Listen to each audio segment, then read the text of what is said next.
Buenas noches, ¿cómo están? Mi nombre es Betiana Suárez, soy médica veterinaria egresada de la Universidad de Buenos Aires. Actualmente me desempeño como asesora técnica comercial de la empresa Coech de Argentina.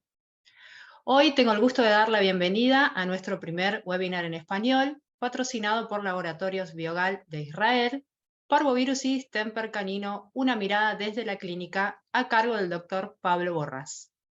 El doctor Pablo Borrás, veterinario de la Universidad de Buenos Aires, tiene un magíster en prevención y control de zoonosis, un Nova Anlis Malbrán, especialista en enfermedades infecciosas y parasitarias de pequeños animales, otorgado por el Consejo Profesional de Médicos Veterinarios, docencia e investigación en el Centro de Ciencias Veterinarias de la Universidad Maimónides, Buenos Aires, Argentina, miembro científico del TROCAP, Consejo Tropical de Parasitología en Pequeños Animales en español, miembro del ISCAID, Sociedad Internacional de Infectología en Pequeños Animales en español, editor asociado en la revista Parasites and Vectors, asesor científico de organismos nacionales e internacionales, práctica privada especializada en infectología y parasitología clínica en clínicas y consultorios de Buenos Aires. Son muchas las preguntas que nos hacemos cuando nos enfrentamos al diagnóstico de parvovirus y moquillo en cachorros de caninos y felinos. ¿Qué herramientas tenemos en la clínica? ¿Cuál es el mejor diagnóstico? ¿Por qué la vacunación no tuvo protección? Un sinfín de dudas, la cual esperamos asistirles con la experiencia del doctor Borrás. Antes de iniciar, los invitamos a hacer sus preguntas a través del apartado de preguntas y respuestas, las cuales serán resueltas por el doctor Borrás al finalizar su presentación. Por otra parte, se entregará certificado a aquellas personas que atiendan el seminario en vivo por un mínimo de 45 minutos. Para nuestros asistentes de habla portuguesa, este seminario está siendo traducido. En la parte inferior de la pantalla encontrarán un globo en el que pueden seleccionar el idioma. Sin más por el momento, iniciamos nuestro webinar Parvovirus y Distemper canino, una mirada desde la clínica. Bienvenido, doctor Borrás. Muchísimas gracias, Betiana. Muchísimas gracias a Biogal. La verdad que es un gusto enorme poder estar acá con ustedes. La verdad que muy contento de poder compartir esta información para todos los colegas de América Latina. Muchos saludos para todos, muchos saludos también para todos los colegas de Brasil.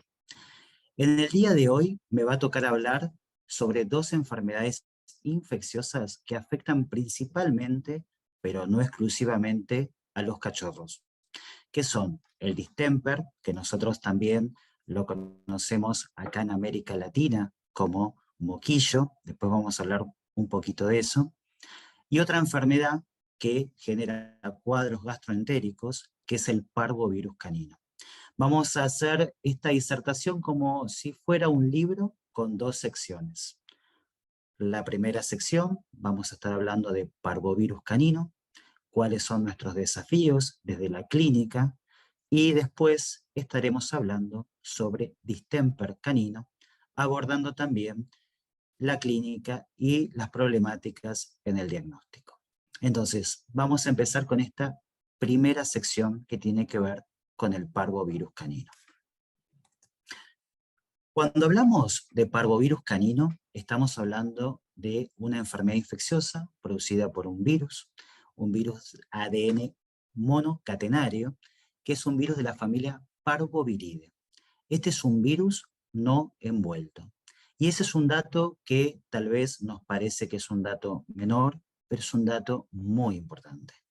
Los virus no envueltos tienen la característica de ser virus muy resistentes en el medio ambiente y muy resistente a la mayoría de los desinfectantes comunes que utilizamos en el hogar o a veces en un establecimiento como un criadero. Este virus, ADN monocatenario, que es un virus no envuelto, puede persistir en el medio ambiente por mínimo 6 meses, y algunos autores hablan de que podría estar viable hasta por un año en el ambiente. Por otro lado, este virus que emergió a los fines de los 70, afectando a la población canina y cuyo origen se discute entre los investigadores si fue a partir del virus de la panleucopenia felina o el pasaje de este virus de la panleucopenia felina a carnívoros silvestres y posteriormente a los caninos, ha aparecido a lo largo del tiempo en que se estableció en la población canina 3 variantes: la variante A, la variante B y la variante C, cuando estamos hablando del parvovirus canino tipo 2. La variante C es la que fue la última en ser registrada a principios del 2000. Tanto la variante A como la variante B y la variante C presentan la misma virulencia y patogenicidad. Por lo tanto, no los podemos diferenciar desde el punto de vista clínico, ¿no? En algún momento se hablaba de que la variante C era mucho más patógena y mucho más virulenta que las otras 2 variantes. Sin embargo, esto no tiene fundamento científico. Las 3 variantes tienen la misma patogenicidad y la misma virulencia. ¿Cómo se transmite este virus? Bueno, este virus se transmite por los caninos infectados.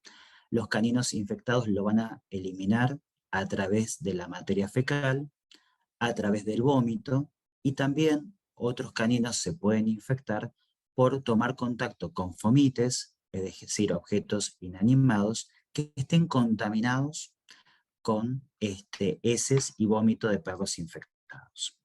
La transmisión es fecoral, porque va a ingresar el virus por vía oronasal, es la forma de ingreso del virus. Más allá que después el virus va a ingresar, se va a replicar en las tonsilas y va a ser viremia y afectar distintos tejidos, siendo uno de los órganos blancos la médula ósea y el intestino delgado, el virus solamente ingresa por vía oronasal. ¿Cuánto es el periodo de incubación? El periodo de incubación va de 4 a 14 días aproximadamente. Y acá hay un dato muy importante. Ese dato importante es que 2 días antes, aproximadamente, ¿no? Aproximadamente 48 horas antes de aparecer los signos clínicos, el canino infectado ya comienza a eliminar el virus. Este virus tiene tropismo por células de alta tasa de división celular, entre ellas precursores de la médula ósea, células del tejido linfoide y principalmente también enterocitos de las criptas de Lieberkühn en el intestino delgado. Es decir, esas son las células blanco para el virus.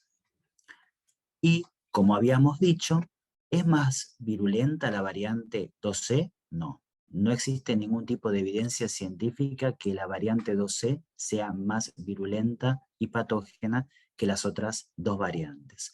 Por lo tanto, desde el punto de vista clínico, nosotros no podemos diferenciar a partir de los signos clínicos qué variante es la que está actuando en nuestro paciente. Cuando pensamos en los signos clínicos de la parvovirosis canina, tenemos que tener en cuenta, y esto estamos muy familiarizados después de lo que pasó con el COVID-19, de que va a haber distintos tipos de cuadros clínicos. Va a haber pacientes con cuadros leves, moderados o severos, ¿sí? Esto tenemos que tenerlo en cuenta. No todos los pacientes que se infectan con parvovirus van a tener cuadros severos. ¿Y cómo podríamos pensar esta enfermedad? Es decir, ¿cómo la podríamos definir?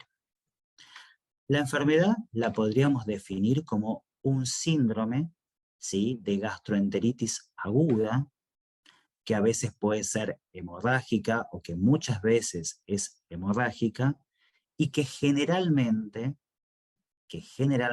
está asociada a fiebre. Entonces, tenemos un cuadro gastroentérico agudo. Nunca el parvovirus es un cuadro crónico, ¿sí? Esto es muy importante. ¿Cuál es la categoría susceptible? ¿Sí? Bueno, los cachorros, los caninos menores a los 6 meses de edad, son los caninos más susceptibles a la infección por parvovirus. Pueden ser cachorros que no estén vacunados o cachorros que no tienen su plan vacunal completo.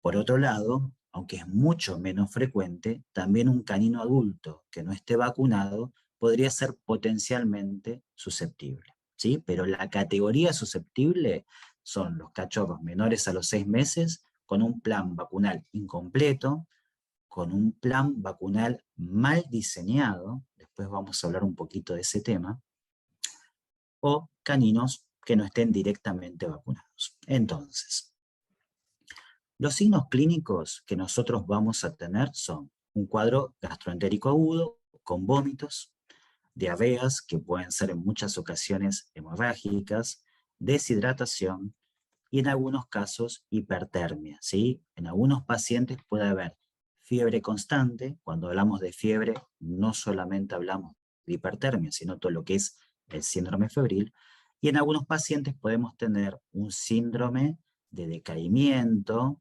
anorexia, donde la hipertermia es más intermitente. Como les digo, muchas veces el cuadro es leve y en muchas ocasiones el cuadro puede ser muy severo. ¿Cuáles son las complicaciones más frecuentes en esta enfermedad? ¿Sí? Una de las complicaciones más frecuentes es la septicemia, cuando existe traslocación bacteriana, es decir, las bacterias que forman parte de la microbiota intestinal atraviesan la pared intestinal debido al daño que hay en esa mucosa entérica y pueden generar un cuadro septicémico. Recordemos que nuestro paciente con parvovirus va a tener un estado de inmunosupresión. Este estado de inmunosupresión se debe a que el virus afecta a los precursores de la médula ósea, principalmente de los neutrófilos y de los linfocitos. Además, podemos tener hilio paralítico, ¿sí? El hilio paralítico se produce por la dismotilidad que se ocurre en el parvovirus. A veces ese hilio paralítico puede producirse por la hipocalemia, que es frecuente en parvovirus, o inclusive por el dolor. Y a veces esa motilidad puede estar muy alterada y muy acelerada y producir como consecuencia intususcepción, ¿sí? Lo contrario. Entonces, esas pueden ser también otras complicaciones. Complicaciones menos frecuentes puede ser pancreatitis, miocarditis. Esto ya, si ustedes recuerdan cuando estudiaban patología, cuando no había inmunidad protectora en la población canina, entonces los cachorros cuando nacían no recibían a través del calostro anticuerpos protectores. Entonces cuando los cachorros eran muy jóvenes, muy pequeños y se infectaban con parvo, se podía producir una miocarditis debido a la acción del virus que generaba una lesión típica desde el punto de vista patológico, que era el arañazo del tigre, ¿sí? Esto ya es muy poco frecuente debido a que hay cierta inmunidad circulante en la población canina, ¿sí? Internacional. Y hay algo que es muy poco frecuente, pero que está reportado en la bibliografía, que son los signos neurológicos. Las dos complicaciones más frecuentes son la septicemia, el hilio paralítico y la intususcepción. Y hay que tener en cuenta que muchas veces el parvovirus no viene solo. Viene acompañado de parásitos gastrointestinales, como los parásitos del género Cystoisospora, los que vulgarmente conocemos como coccidios, y también de los ancilostomas y el toxocara, que son nematodes. La asociación de enfermedades parasitarias en un cachorro con parvo puede generar un cuadro muy severo y complicar la evolución del paciente. Por lo tanto, tenemos que también testear a estos pacientes contra parásitos intestinales y resolver en el caso de que haya una infección asociada a nuestro paciente crítico. Hay un trabajo de revisión de la parvovirosis canina escrito por Milonakis y colaboradores. Mathios Milonakis es un experto en enfermedades infecciosas en animales de compañía, Y en un estudio que se hizo hace unos años en un hospital escuela, se evaluó cuáles eran los parámetros, perdón, cuáles eran los signos clínicos más frecuentes en pacientes con parvovirus. La fiebre, a pesar de que consideramos que es algo frecuente, era frecuente, pero podía producirse en forma intermitente o en forma constante. El signo clínico más característico era el cuadro de anorexia y depresión asociado a unas diarreas, que podían ser hemorrágicas o no. No siempre el parvovirus es diarrea de tipo hemorrágica. Y esto está asociado, como cualquier cuadro de gastroenteritis aguda, también con vómitos. Por eso el febril está a propósito subrayado, porque a veces puede estar o no la fiebre, o mejor dicho, si está, a veces puede ser intermitente.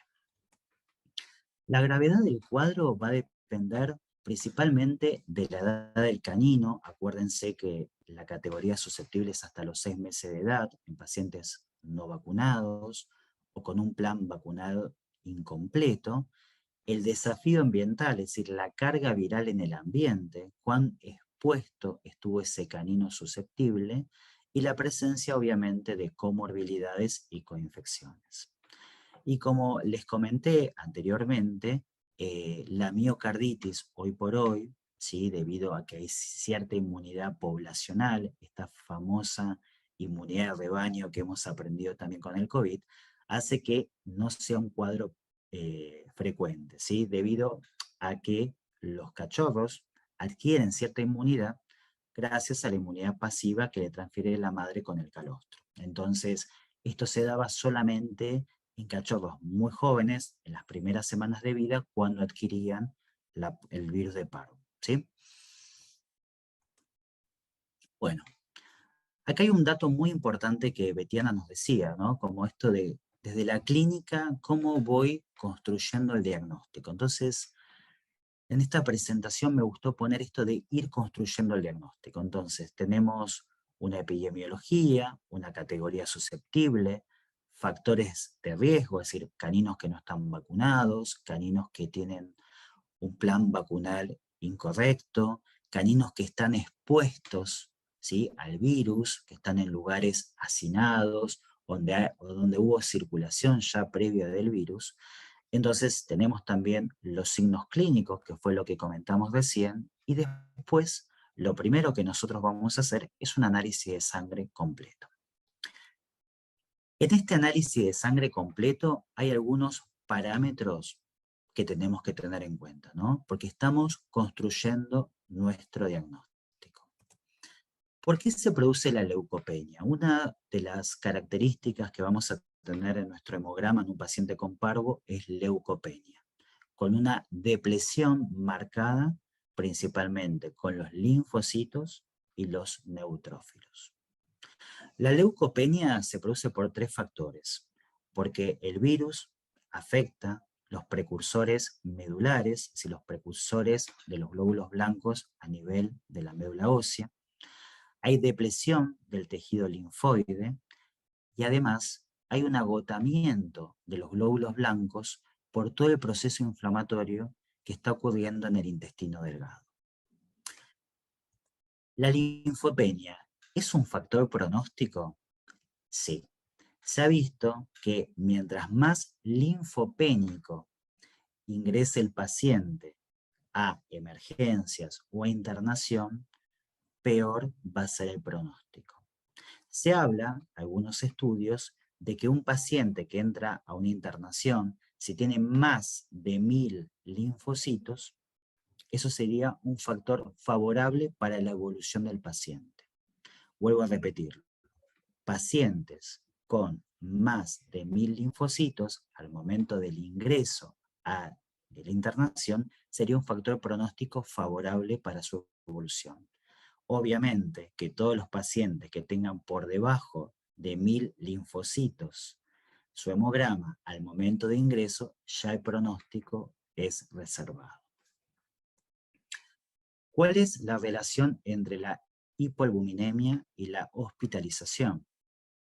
Bueno, La hipoalbuminemia, mientras más marcada sea, recuerden que en un paciente con parvo lo que esperamos encontrar con respecto a las proteínas en sangre es una hipoproteinemia general y va a haber una marcada hipoalbuminemia. Mientras mayor sea la hipoalbuminemia, mayor será el tiempo de hospitalización de ese paciente y peor será también su pronóstico. En algunos países se utiliza la evaluación y el dosaje de la proteína C reactiva, ¿sí? Nosotros sabemos que la proteína C reactiva es una proteína que está asociada a procesos inflamatorios, que pueden ser generalizados o que pueden ser localizados. Obviamente que los pacientes que tengan un alto valor de proteína C reactiva pueden tener un pronóstico mucho más desfavorable en su evolución, ¿sí? También sería un factor pronóstico. Y miren todos los datos que nos está dando un análisis de sangre general. Ahora, nosotros fuimos construyendo el diagnóstico. Epidemiología, categoría susceptible, signos clínicos, factores que yo tengo que tener en cuenta en la anamnesis y el análisis de sangre que nos está dando. No solamente datos para construir mi diagnóstico de parvo, sino hasta datos que según la evidencia científica son factores pronósticos. ¿Qué tenemos nosotros ya para entrar en particular al diagnóstico específico de parvovirus? Bueno, una de las herramientas específicas que tenemos para el diagnóstico de parvo es la detección mediante una inmunocromatografía de antígeno viral en muestras de materia fecal.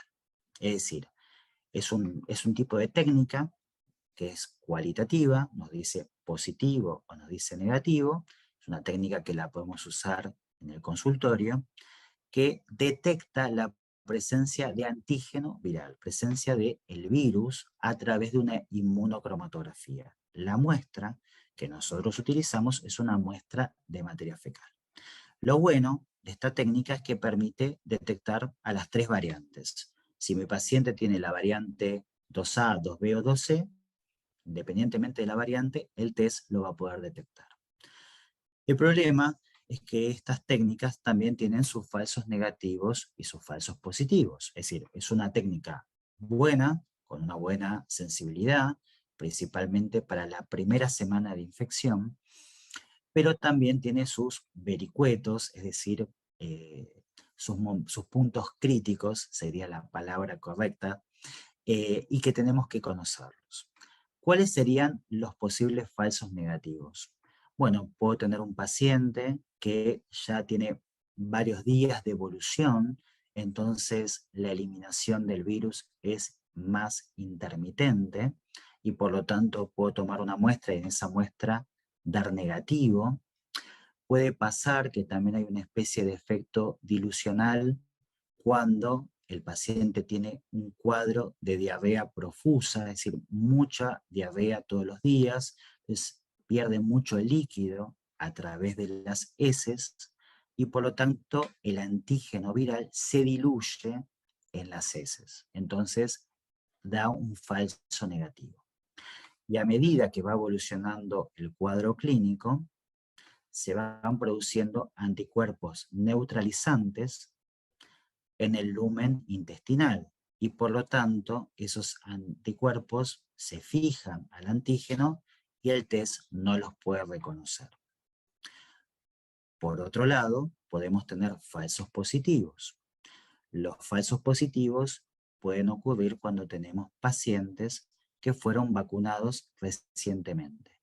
Ahora vamos a hablar un poquito más en particular sobre ese tema, pero los pacientes a donde se aplicó una vacuna a virus vivo modificado, ¿sí? Acuérdense que existen distintos tipos de tecnología de las vacunas. Bueno, las vacunas a virus vivo modificado, el virus, aunque esté modificado, se replica, hace viremia y se replica en el paciente y se elimina con la materia fecal. Entonces puedo tener un falso positivo porque el test está detectando antígeno viral pero del virus vacunal, ¿sí? Entonces, ese dato lo tengo que tener en cuenta. Aquí hay un trabajo muy interesante, y por eso fue como la introducción, lo que estaba diciendo para hablar de este trabajo de Nicola De Caro, sobre la eliminación de antígeno viral vacunal en pacientes vacunados con vacunas a virus vivo modificado. Esto no se produce cuando utilizamos vacunas inactivadas. Esto lo digo porque en algunos países siguen disponibles este tipo de vacunas. Entonces, este es un dato que tenemos que tener en cuenta en la anamnesis. En este trabajo lo que nos dice es que obviamente que cuando aplicamos una vacuna a virus vivo modificado, el virus de parvo obviamente se replica, hace viremia, se replica en el intestino y se elimina a través de las heces. ¿Cuánto es el tiempo de excreción viral en esos pacientes que fueron vacunados? El tiempo es variable, pero sería aproximadamente entre 15 y 21 días, después de la vacuna, ¿no? Después de la aplicación de la vacuna, el virus se elimina durante 15 a 21 días aproximadamente. Solamente la forma de diferenciar, ¿sí?, si es virus vacunal o virus silvestre, sería haciendo una real-time PCR que me permite cuantificar la carga viral. Entonces, en un paciente naturalmente infectado, la carga viral va a ser muy alta, ¿sí? ¿Qué pasa con aquellos caninos que están infectados de verdad, ¿sí?, y eliminan el virus a través de la materia fecal? Bueno, yo les dije que es muy bueno el test los primeros 7-10 días, pero más allá de los puntos críticos que les comenté, el virus se elimina en forma, ¿sí?, prolongada hasta un tiempo entre 17 a 25 días y hasta un tiempo de hasta 50 días. En el trabajo de Nicola De Caro y colaboradores del 2005, donde se inoculan en forma experimental caninos, se vio que el tiempo de eliminación del virus podía extenderse hasta 50 días post-infección. Sin embargo, hay algo que aclarar que lo dice el mismo autor, ¿no? La eliminación del virus y la detección por métodos moleculares no habla específicamente de que el virus sea infectante hasta ese momento. Es decir, se puede eliminar por un montón de tiempo, pero no sabemos si ya los últimos días, las últimas semanas, el virus es infectante. Lo que dice el mismo Nicola De Caro es, bueno, hay que tener en cuenta que teóricamente lo tenemos que considerar que es un virus que potencialmente puede ser infectante, ¿sí? Entonces, es interesante decir, el tiempo de eliminación del virus en un paciente infectado puede extenderse hasta 50 días, teóricamente. Entonces, es un dato que lo tenemos que tener en cuenta cuando hagamos el manejo de la situación, ¿no? Otra forma de hacer el diagnóstico es mediante PCR, ¿sí?, la amplificación de un fragmento target del ADN viral. Bueno, esta es una técnica con mucho mayor sensibilidad. También puede haber falsos positivos y falsos negativos. Los falsos positivos y los falsos negativos son los mismos que hablé recién cuando hablamos de que la muestra sea materia fecal. Lo que más tendríamos en cuenta es que si tenemos que hacer el diagnóstico de parvovirus, bueno, generalmente lo que hacemos es tomar la muestra de materia fecal, es lo que primero pensaríamos, ¿no? ¿Cuál es la muestra ideal para una PCR de parvo? Es la muestra de materia fecal. Bueno, entonces, los mismos problemas que tenemos para el test de antígeno por inmunocromatografía, tanto los falsos negativos como los falsos positivos, los vamos a tener también con la PCR si la muestra es materia fecal. Sin embargo, recientemente, un trabajo muy interesante de Segueb y colaboradores del 2022, que fue publicado en el ACBIN, una revista muy prestigiosa para la clínica de pequeños animales, habla de que las muestras idóneas en pacientes infectados no solamente sería la materia fecal, sino que las muestras podrían ser sangre, ¿sí? Acuérdense que el paciente está virémico, y el hisopado faríngeo, orofaríngeo. De por sí la muestra ideal sería el hisopado orofaríngeo. Entonces, lo que recomienda este trabajo es que las muestras sean sangre o hisopado orofaríngeo para evitar estas complicaciones que tenemos con las muestras de materia fecal. Lo que nos dice el trabajo es que muchas veces tenemos falsos negativos cuando son pacientes realmente infectados por todo lo que les comenté, y muchas veces tenemos pacientes falsos positivos porque son pacientes que fueron recientemente vacunados. Aunque no hayan terminado su plan vacunal, recibieron una vacuna. Entonces, al recibir una vacuna, por 15, 20 días van a seguir eliminando el virus vacunal y puede haber una infección si no tienen protección. Ojo con esto. Vuelvo a repetirlo. A veces el paciente no terminó su plan vacunal, recibió vacunas, pero en ese proceso en donde todavía no tiene la inmunidad adecuada para enfrentarse al virus, el paciente se infecta. ¿Sí? Y eso después lo vamos a ver con el tema final, que es el tema de la vacunación. Pero bueno, como dato importante, podemos utilizar como muestras para el diagnóstico de PCR, y que son muestras con mayor sensibilidad, el hisopado orofaríngeo y la sangre. También otra técnica que es altamente confirmatoria en pacientes no vacunados y altamente sugerente en pacientes que tienen alguna vacuna, pero no terminaron su plan vacunal y sospechamos de parvovirus, es la detección por un ELISA-DOT de IgM. ¿Sí? Lo que yo estoy acá cuantificando de alguna manera, ¿sí? Es una técnica, el ELISA-DOT me permite cuantificar IgM, que es asociado, este tipo de anticuerpo está asociado a infección aguda, me permite confirmar la enfermedad en pacientes que estén cursando un parvovirus, ¿no? La IgM puede aparecer por dos circunstancias. Puede aparecer por una infección aguda o puede aparecer por una vacunación. Lo interesante en este trabajo, ¿sí?, de Wanner y colaboradores es que, primero que todo, los 25 pacientes que se utilizaron para probar el test, se hizo en forma paralela una técnica de referencia para confirmar el diagnóstico, que es la inhibición de la hemoaglutinación. Se vio que el test de antígeno, que era la inmunocromatografía, muchas veces daba falsos negativos, pero la IgM fue la prueba confirmatoria. Es decir, es confirmatoria en pacientes no vacunados.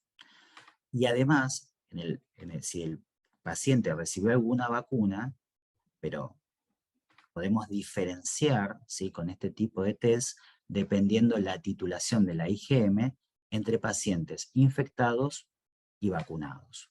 ¿Cómo se hace? Bueno, nosotros tenemos un valor de referencia, van a ver que tiene como unos puntitos, el peine, unos puntitos, hay un valor control, y hay distintas referencias en donde, dependiendo de la graduación del color, vamos a saber si hay mayor título o menor título. Cuando hay mucho título, ¿sí?, de anticuerpos de la IgM, el puntito negro el puntito se va a ver bien oscuro, ¿sí? El punto se va a ver bien oscuro. Entonces, y en pacientes vacunados, la IgM, ¿sí?, va a tener, o casi no va a existir el color, o va a ser muy leve, a un color grisáceo. Entonces, la titulación de la IgM es mayor en pacientes infectados con respecto a los vacunados, ¿sí? Es una prueba muy útil, principalmente en pacientes que no recibieron ninguna vacuna, o en pacientes que, aunque recibieron alguna vacuna, lo puedo interpretar construyendo este diagnóstico y salvando estas diferencias que les estoy comentando.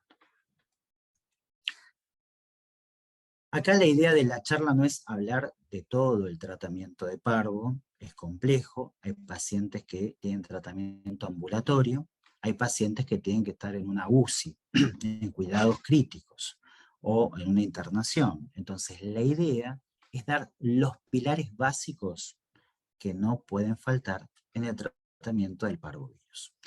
La tasa de supervivencia probablemente es menor al 9% en pacientes no tratados, ¿sí? Es muy baja la tasa de supervivencia si no hacemos tratamiento, pero excede el 80% en pacientes que son correctamente tratados y hospitalizados. Y miren todas las referencias. ¿Cuáles son esos pilares? ¿Sí? Si nosotros tenemos un paciente que va a tener un tratamiento contra parvovirus, ¿cuáles son los pilares? Bueno, uno de los más importantes es la fluidoterapia, ¿sí? ¿Por qué? Porque nosotros tenemos que restablecer la hidratación de ese paciente, la presión oncótica de ese paciente y mantener o corregir el equilibrio ácido-base. Generalmente se empieza con una solución isotónica como el Ringer lactato y aparte es frecuente la adición de cloruro de potasio por la hipocalemia que es muy frecuente en parvovirus. Y acá hay un dato que no es menor. Cuando tenemos un paciente con parvovirus o sospecha de parvovirus, tenemos que pedir un ionograma para evaluar, ¿sí?, los iones más importantes. Aparte, en ese paciente con fluidoterapia, vamos a tener que controlar las glucemias. Pensemos que son pacientes cachorros que no regulan correctamente las glucemias. Entonces, cada determinado intervalo de horas, que puede ser de 3 a 5 horas en pacientes críticos o menos, tenemos que controlar las glucemias. Por otro lado, ¿sí?, en pacientes con proteínas menor a 4, albúminas menor a 2, o signos clínicos severos de hipoproteinemia, por ejemplo, anasarca, es decir, que haya edematización de todo el cuerpo del animal, vamos a tener que establecer una transfusión de plasma, ¿sí?, para poder restablecer proteínas a la sangre y mejorar la presión oncótica de ese paciente. Por otro lado, vamos a tener que utilizar antibióticos.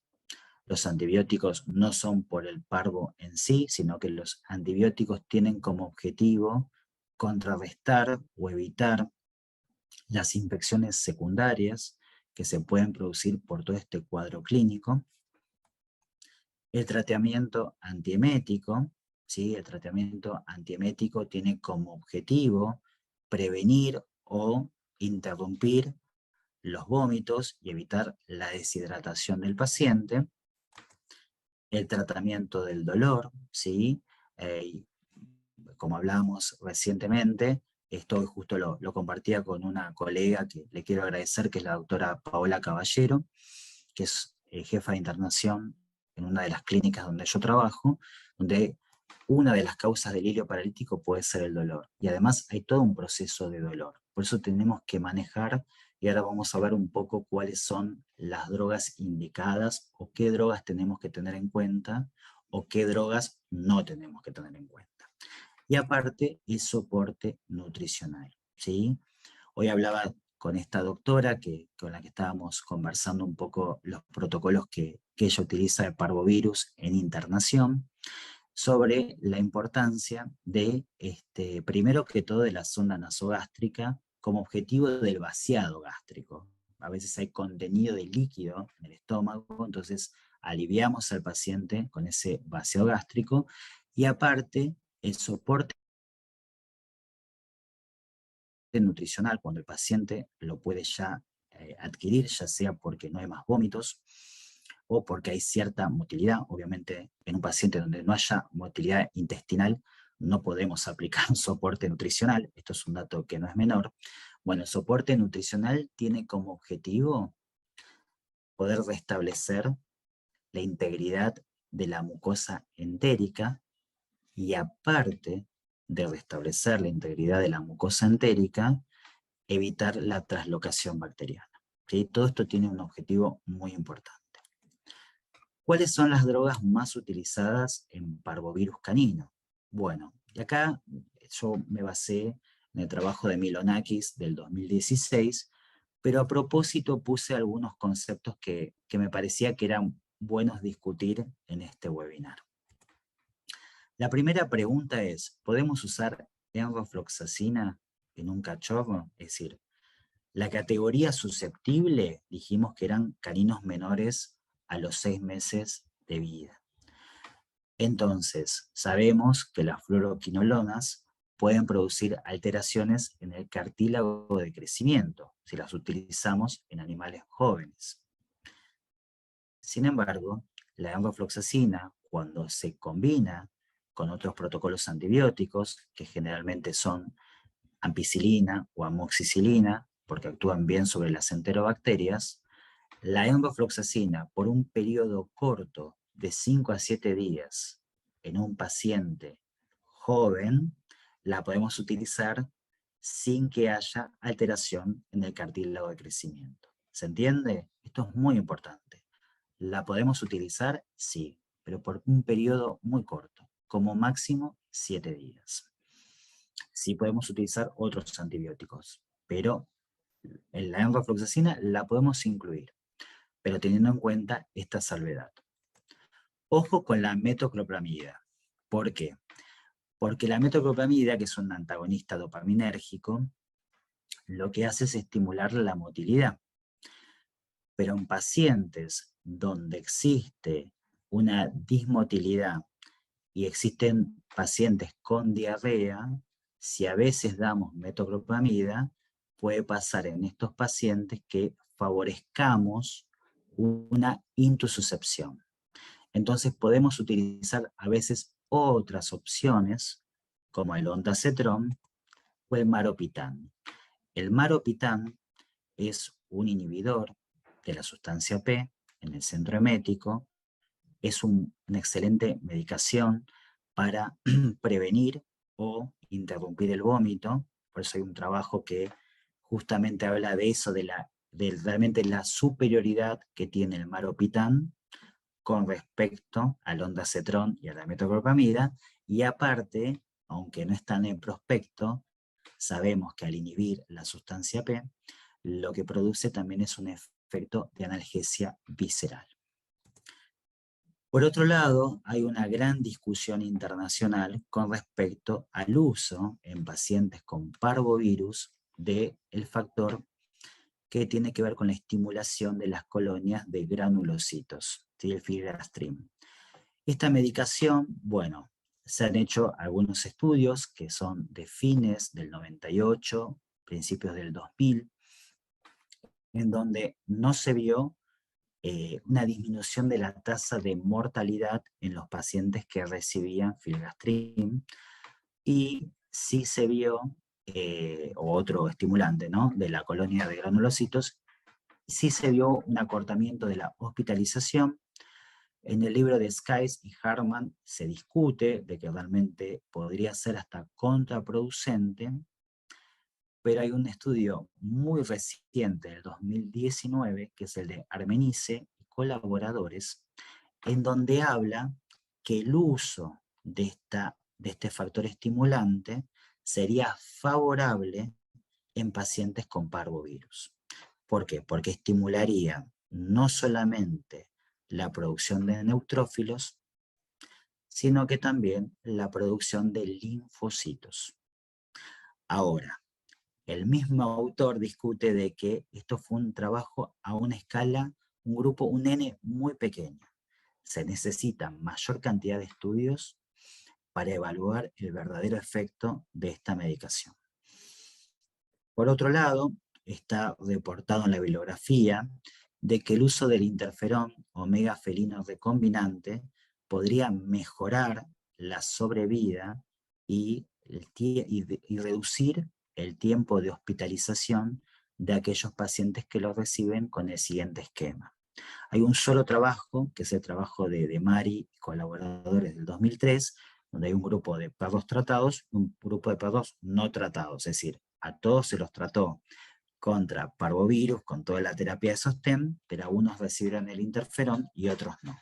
Bueno, se vio una diferencia significativa en la reducción de los signos clínicos y la disminución del tiempo de hospitalización. Sin embargo, se necesita mayor cantidad de estudios.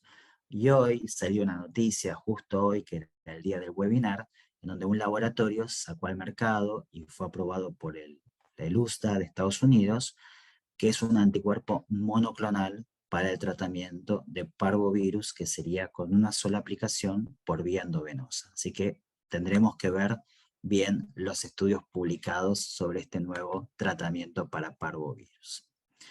Bueno, el objetivo de lo que se llama el trasplante fecal en caninos con parvovirus es restablecer la famosa microbiota del paciente. Lo que se puso en teoría en este trabajo de Pereira y colaboradores eran dos grupos, ¿sí? En donde hay pacientes con parvo, todos tienen parvo, y algunos pacientes recibieron lo que se llama trasplante fecal. Hay un depósito que tienen algunas clínicas en donde hay materia fecal de perros sanos con una correcta microbiota que se utiliza para poder hacer un trasplante. Esto se hace en otras patologías, no solamente en parvo, un trasplante fecal con el objetivo de restablecer la microbiota. ¿Cuál era la hipótesis? Acortar las diarreas y disminuir el tiempo que el paciente está en el hospital. Lo que se vio es que entre los sobrevivientes, ¿sí? Entre los perritos que sobrevivieron en el estudio, tanto en los tratados como en los no tratados, en los tratados lo que se vio en los sobrevivientes es que se acortó la diarrea, ¿sí? Y el tiempo en el hospital fue mucho menor. Por lo tanto, también podría llegar a ser una opción para el tratamiento de los pacientes con parvovirus. Bueno, yo les dije, esto es como un libro. Tenemos la primera parte y ahora tenemos la segunda parte. Esta fue la primera parte que fue de parvo. Y como todos los libros, también hay un pequeño bonus track, que después lo vamos a ver, ¿sí? Entonces, esta fue la primera parte de parvo, esta es la segunda parte que tiene que ver con un virus que nosotros le decimos vulgarmente en Argentina, y sé que en otros países de América Latina también, moquillo. El virus del distemper canino es un virus ARN monocatenario, pero es un virus envuelto. Por lo tanto, es un virus muy sensible a la acción del medio ambiente, ¿sí? A la desecación, al sol, y aparte a la mayoría de los desinfectantes. Todo lo contrario que pasaba con el parvovirus. Este es un virus de la familia Paramyxoviridae, género Morbillivirus, que no solamente afecta a los caninos, sino que puede afectar a un gran número de carnívoros. De por sí, existen 12 linajes distintos, y esto fue reportado recientemente por Alfano y colaboradores en el trabajo del 2022. ¿Cómo se transmite el virus del distemper? Bueno, se transmite por contacto directo o por fomites contaminados con excreciones y secreciones. El virus se elimina por todos lados. Se elimina a través de la secreción ocular, de la secreción nasal, de la orina y de la materia fecal. Es decir, hay muchas formas de eliminación del virus y el contacto directo, ¿sí? Es una de las principales formas de transmisión. También es un virus que ingresa por vía oronasal. Y a pesar de que decimos moquillo, porque es un virus que muchas veces produce un cuadro respiratorio, bueno, también se llama moquillo porque lo que se veía antiguamente es que aumentaba el número de casos durante el invierno, por esto del contacto directo. Y miren qué interesante en este trabajo del 2017, ¿no? El 50 al 70% de los caninos que cursan la infección con distemper son subclínicos. Por lo tanto, nosotros estamos viendo cuando llegan a la clínica los pacientes con sospecha de distemper, son solamente un 30%, ¿sí? ¿Cuál es la categoría susceptible? La categoría susceptible son aquellos caninos no vacunados, en general, independientemente de la edad, y los más susceptibles son los cachorros menores a los 6 meses de edad. Ojo, pueden ser vacunados incorrectamente o no vacunados. Y eso después lo vamos a hablar. ¿Cuánto persiste el virus del distemper en el ambiente? Poco tiempo, ¿sí? Es muy sensible a la mayoría de los desinfectantes, la lavandina, el alcohol, los amonios cuaternarios. Y en el césped, ¿sí? O en materia orgánica, como mucho puede sobrevivir 7 días. Ahora, ustedes seguramente escucharon que el virus del distemper es un virus que puede durar hasta 3 meses en el ambiente. Ahí hay un error conceptual, pero hay un fundamento que tiene lógica. ¿Qué pasa? El virus es muy sensible, se elimina fácilmente. Como mucho puede estar 7 días en el césped. Pero ¿cuál es el problema? Algunos caninos que se recuperan de la infección, esos pacientes convalecientes, pueden estar eliminando el virus hasta por 4 meses, ¿sí? Aunque estén ya clínicamente sin signos o hayan quedado con alguna secuela. Entonces, por eso está el concepto, ¿sí? De que el distemper dura 3 meses. En sí lo que pasa es que el canino puede seguir eliminando, el perro que se está recuperando, puede seguir eliminando por 3 meses el virus, 3 a 4 meses el virus. El periodo de incubación de esta enfermedad es de aproximadamente 7 días a 30 días, aunque algunos pacientes pueden tener un periodo de incubación superior a los 30 días. Como les dije, según la evidencia científica, el 50 al 70% de los casos son subclínicos. ¿Cuáles son los signos clínicos cuando vemos un distemper clínico? Bueno, va a haber signos inespecíficos como anorexia, decaimiento, ¿sí? Hipertermia, linfadenopatías, pero también puede haber distintos cuadros clínicos.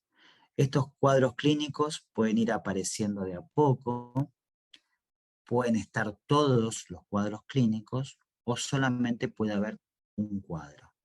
El distemper es un virus pantotrópico, afecta a distintos órganos y tejidos y por eso va a producir distintas manifestaciones clínicas. A veces pueden estar todas, a veces pueden estar algunas, a veces inclusive puede haber solamente unos pocos signos clínicos o a veces puede tener el paciente un cuadro típico de la enfermedad. Podemos tener un cuadro gastrointestinal, ¿sí? Un cuadro gastrointestinal también asociado a anorexia, vómitos, diarrea, dolor abdominal, muy parecido a lo que vimos con parvo. Podemos tener un cuadro respiratorio, ¿sí? Que generalmente empieza como una neumonitis por acción del virus, que después se complica con infecciones bacterianas secundarias, por ejemplo con bordetella bronquiséptica, ¿sí? En donde el paciente empieza con tos seca, pero después hace una tos productiva, y esto es debido a las infecciones bacterianas secundarias. Además, vamos a tener a veces secreción bilateral, nasal, que puede empezar al principio como serosa y después ser mucopurulenta, y también podemos tener conjuntivitis. Y a veces, por la propia acción del virus, queratoconjuntivitis seca.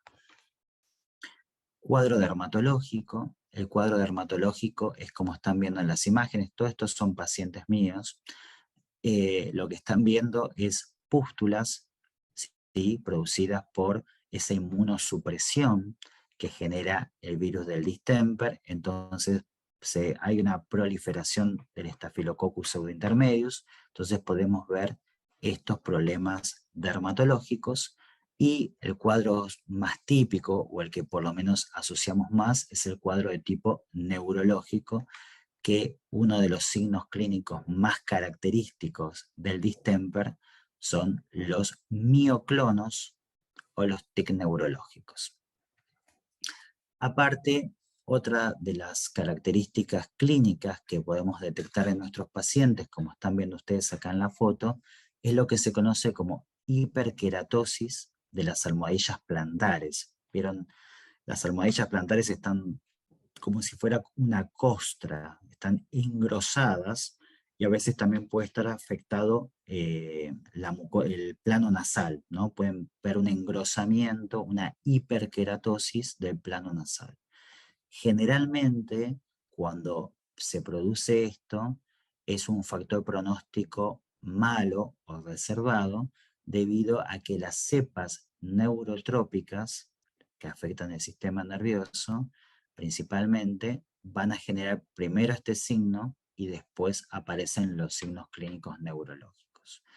¿Esto es 100% así? No. Pero en muchos casos puede ser que sea una antesala para que aparezcan después los signos neurológicos. Nos está hablando del tipo de cepa. Y esto que parece más un dato casero, tiene evidencia científica. Entonces, los signos clínicos neurológicos son los que más tenemos en cuenta en el distemper, o por lo menos lo que más asociamos, más allá de todo lo que les hablé. Generalmente los signos neurológicos aparecen al día 20 de aparecer los primeros signos clínicos del distemper, pero ojo, muchas veces puede ser que ese canino con distemper debute con signos neurológicos. En la universidad nos enseñaron de que generalmente el distemper empieza con un cuadro febril, después aparece el cuadro gastrointestinal, la bronconeumonía y después el cuadro neurológico. Bueno, esto no siempre es así. A veces el paciente debuta con un cuadro neurológico. Y esto es una frase de Fernando Pellegrino, uno de los grandes neurólogos que tenemos acá en Argentina. En nuestros países, en América Latina, la principal causa de convulsión en cachorros menores a los 6 meses de edad es el distemper, ¿sí? ¿Por qué? Porque es una enfermedad que puede generar, cuando es distemper neurológico, una enfermedad neurológica multifocal que afecta principalmente el encéfalo, de comienzo insidioso y de progreso rápido. A veces también puede haber lesiones focales en la médula espinal y generar paresias o plejías, perdón, parecias o plejías, pero eso es menos frecuente, ¿sí? Porque no es decir, puede pasar, pero es lo menos frecuente en distemper. Generalmente lo que más afectado está es el encéfalo. Y miren qué interesante, ¿no? Hay una infección aguda, que es cuando se produce por la desmielinización, por disminución de la producción de mielina, pero después hay pacientes que después aparecen los signos neurológicos y eso se debe, que parece que se están recuperando, pero después aparecen los tics neurológicos, los mioclonos, las convulsiones, la ataxia, ¿sí? Algún tipo de paresia, ¿sí? Y eso se debe a un proceso inmunomediado, principalmente mediado por los linfocitos T autorreguladores, que es un proceso más inmunomediado, donde existe una desmielinización. Y eso sería un proceso más crónico. Cuando aparecen los signos, el paciente parece que se está recuperando y ahí empiezan a aparecer signos neurológicos, ¿no? Entonces hay una infección crónica, una etapa crónica donde podemos ver esos signos neurológicos. Y ahí es un proceso principalmente inmunomediado.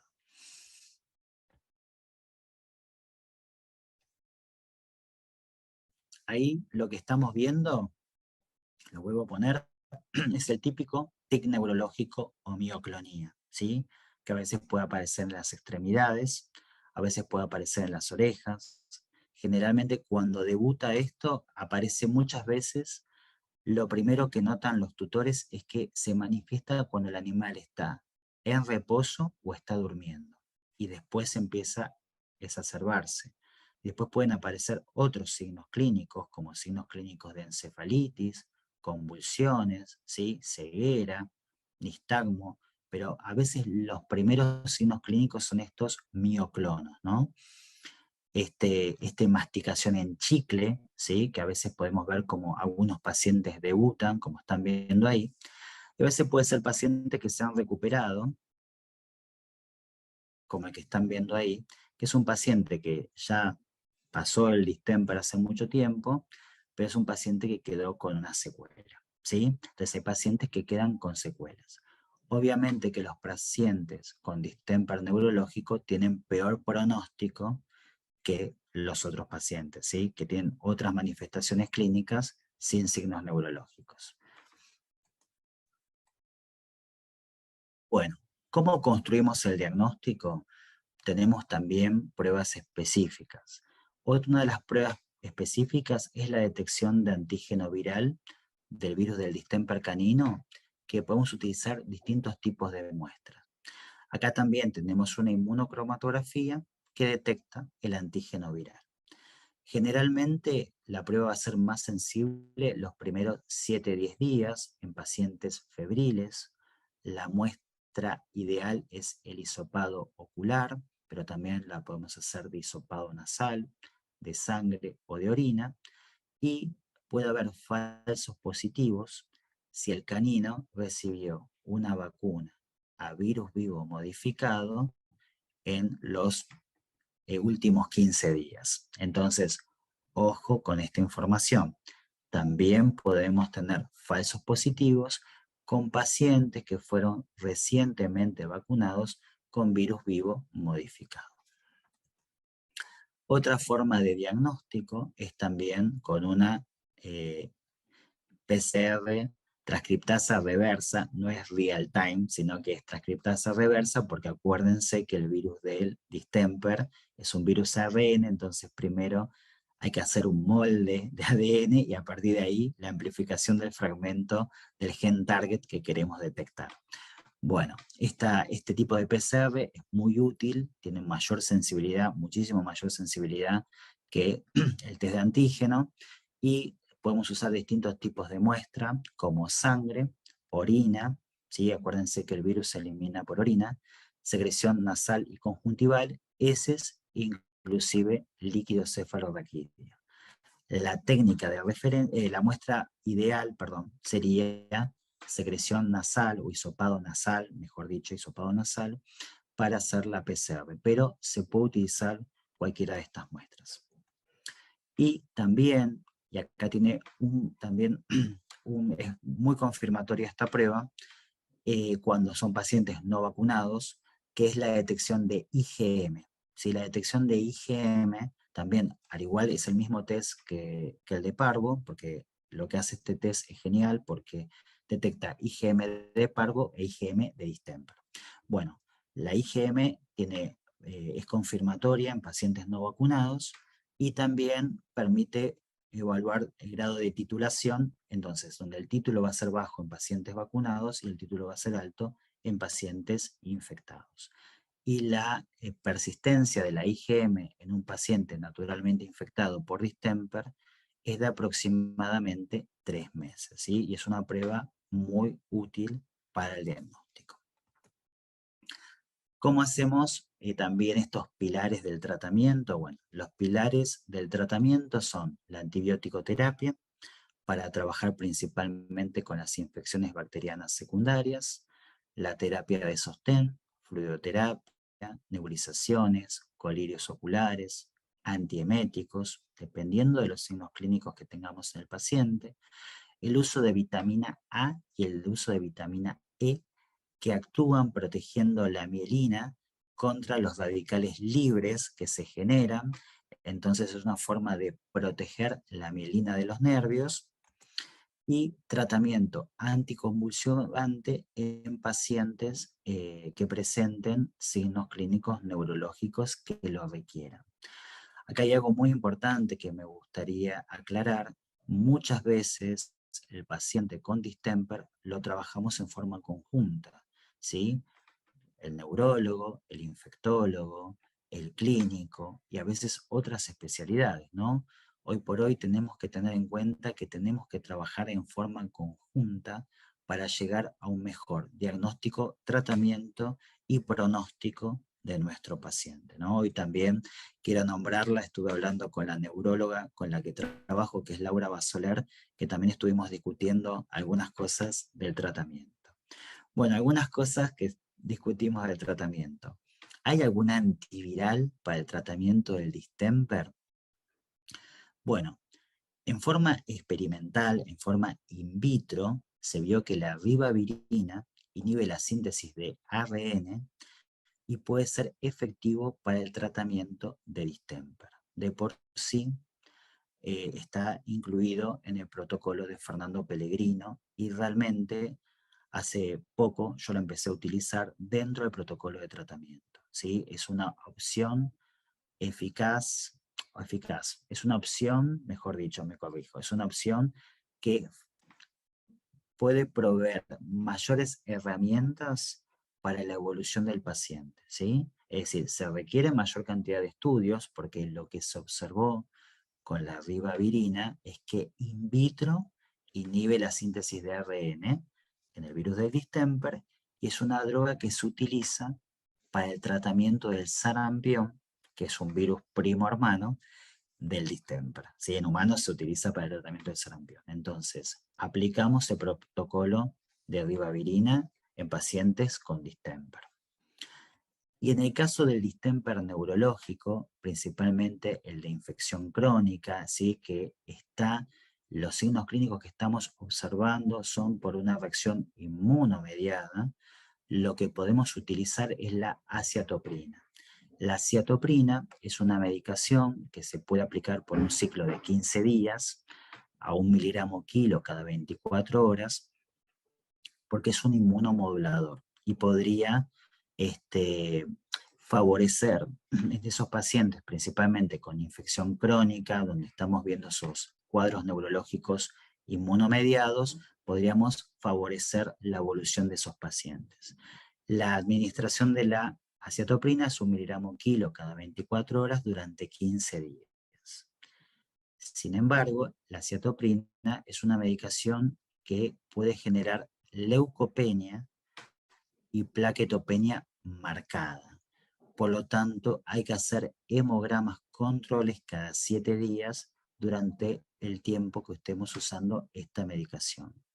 Hay que hacer un costo-beneficio a nuestro paciente y tener en cuenta las complicaciones que puede generar esta medicación. Por último, yo les dije que había un bonus track y que tiene que ver con el tema de la vacunación. Acuérdense que los cachorros reciben inmunidad principalmente a través del calostro de la madre. Solamente un 5 o un 10% de los anticuerpos maternos pasan por la placenta. El resto lo reciben durante las primeras horas que están ingiriendo el calostro. Obviamente que ese pasaje de inmunidad pasiva va a estar asociado a un montón de factores. Cuánto calostre el cachorro, la calidad del calostro, ¿sí? Y principalmente el tiempo, ¿no? Ustedes acuérdense que para que los anticuerpos maternos puedan ingresar al canino, necesitamos que haya una inhibición de la tripsina, tiene que haber una expresión de receptores específicos en la mucosa entérica para captar esos anticuerpos maternos, y eso ocurre en las primeras 24 horas. Esos anticuerpos maternos van a conferir protección contra los patógenos que esté protegida la madre durante un tiempo, hasta que generalmente son 7 o 8 semanas, hasta que en un momento esos anticuerpos van a comenzar a descender y no protegen contra nuevas infecciones, pero cuando aplicamos vacunas no permiten que el cachorro pueda generar su propia respuesta inmune. Eso se conoce como ventana de susceptibilidad. Es ese periodo en donde los anticuerpos maternos no protegen contra nuevas infecciones, pero tampoco permiten que las vacunas puedan generar una respuesta inmune eficaz en ese paciente. ¿Cuál es el objetivo de la vacunación? Nosotros tenemos que superar, ¿sí? Tenemos que con la vacunación sortear esa ventana de susceptibilidad para conferir inmunidad en nuestro paciente. Hoy por hoy sabemos que la ventana de susceptibilidad es variable, obviamente, en cada paciente, pero es entre las 8 o 10 semanas hasta la semana 16 de vida aproximadamente. Por eso, cuando nosotros diseñamos nuestro plan vacunal, es importante tener en cuenta que la última dosis de las vacunas esenciales tiene que ser recibida a la semana 16 de vida o un poquito más, de manera de asegurarme que puedo sortear esa ventana de susceptibilidad. Esto es muy importante, no puedo terminar el plan vacunal inicial antes de los 4 meses. Por otro lado, ¿sí?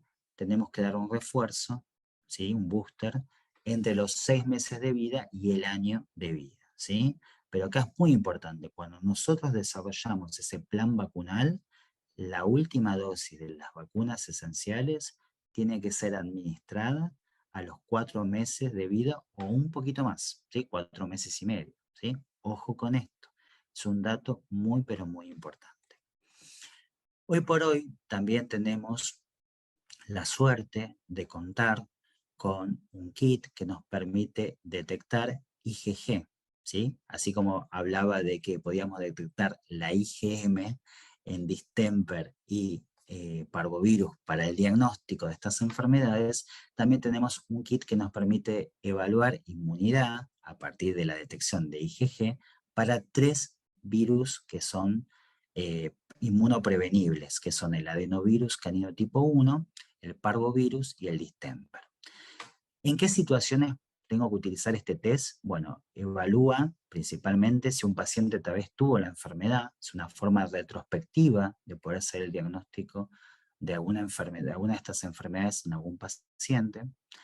También permite evaluar cuando tengo que hacer una revacunación, puedo evaluar si tiene títulos de anticuerpos protectores, entonces si tiene títulos de anticuerpos, puedo evitar esa vacunación. Es una forma de realmente constatar de que ese paciente tiene títulos de anticuerpos protectores.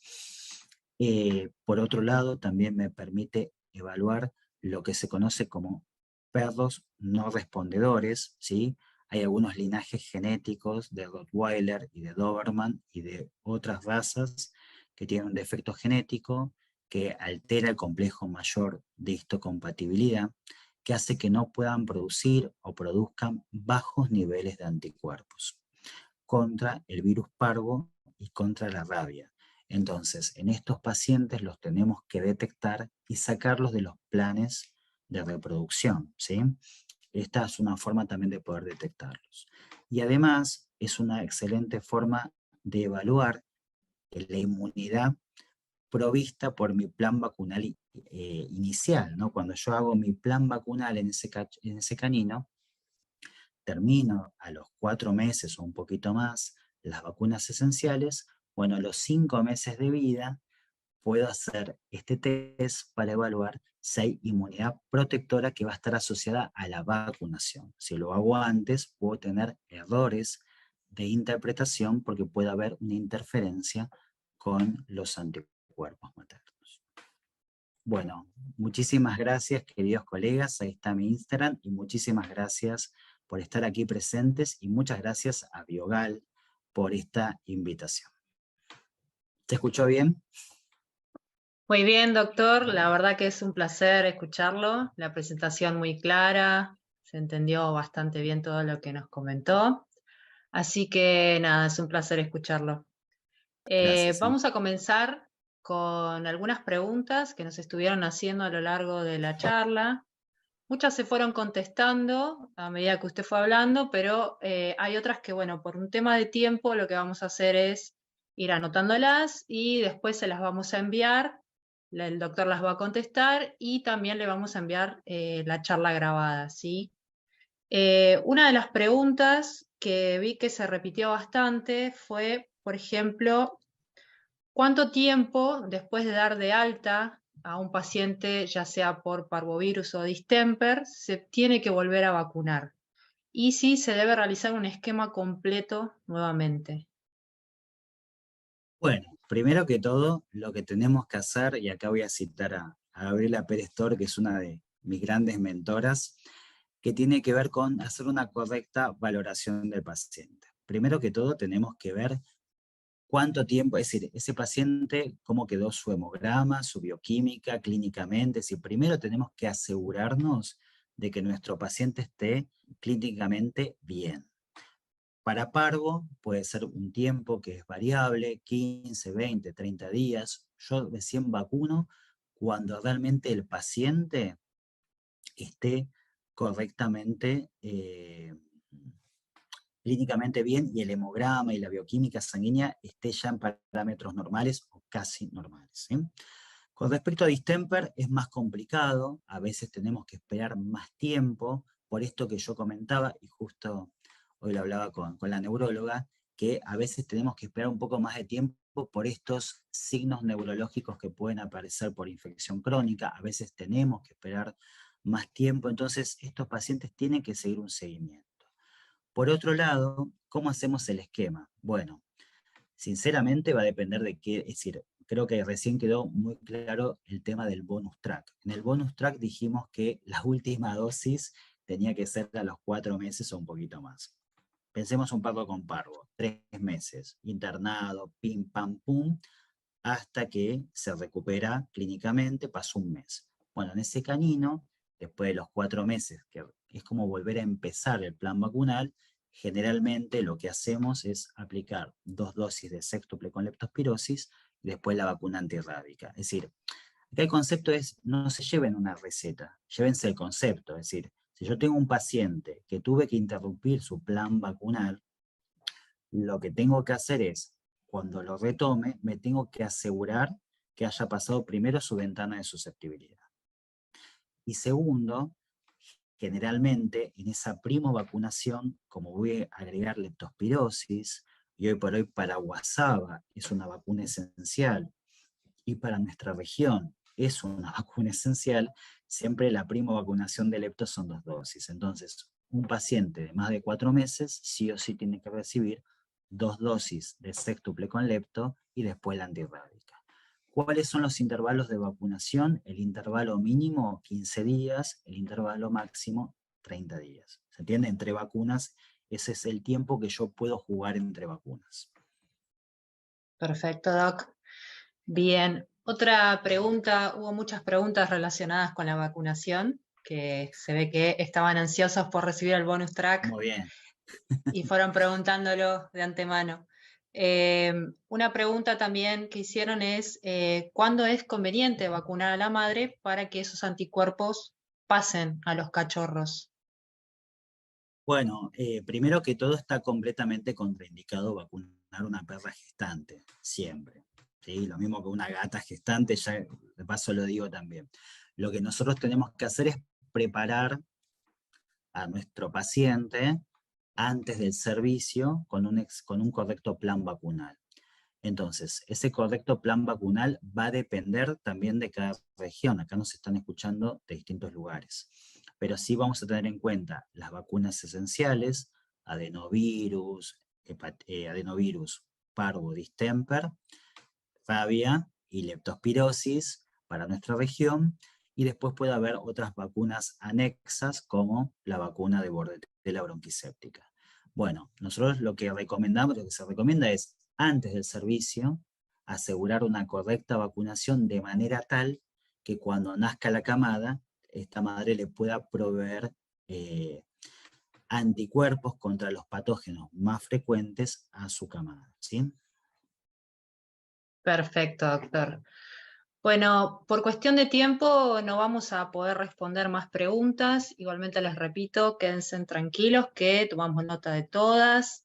El doctor las va a leer, las va a contestar y también les vamos a enviar la charla que quedó grabada. Así que en breve van a estar recibiendo toda la información. Bueno, doctor, muchas gracias por tan magnífica e interesante conferencia, que yo creo que aclaró bastante las dudas que tenemos con respecto a lo que es el diagnóstico y la prevención de estas enfermedades.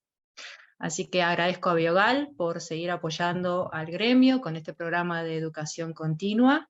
Y bueno, muchas gracias a todos por su asistencia. Que tengan muy buenas noches.